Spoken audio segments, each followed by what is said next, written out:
Pour entrer ici, il faut montrer patte blanche. C'est dans ce centre électoral ultra sécurisé que seront comptés les votes de la présidentielle de novembre pour le comté de Maricopa, le plus grand de l'Arizona.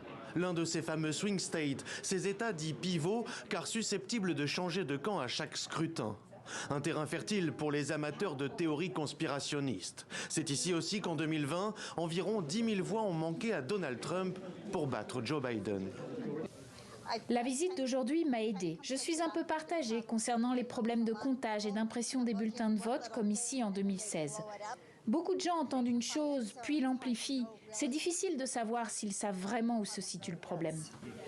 Il y a beaucoup de choses dans les médias. On ne sait pas vraiment ce qui est exact, ce qui ne l'est pas. C'est un peu pour cela que je suis ici.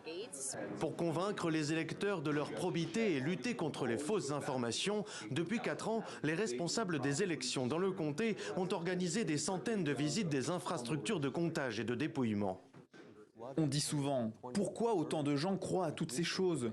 C'est parce qu'ils sont inondés d'informations. Et si nous ne leur fournissons pas nos informations de manière à ce qu'ils tombent dessus comme ils tombent sur la dernière vidéo diffusée sur le web, alors pourquoi sommes-nous surpris?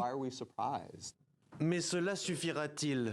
À l'approche des élections, Stephen Richer, la quarantaine, républicain, et qui se définit lui-même comme un conservateur né, se prépare à subir à nouveau menaces, harcèlements et désinformation comme en 2020, lorsque lui et le comité de contrôle avaient été accusés d'avoir bourré les urnes. Une diffamation venue du camp MAGA de Donald Trump, rien qui n'étonne la présidente du Parti démocrate de ce comté. Ils rejettent le processus électoral quand cela les arrange.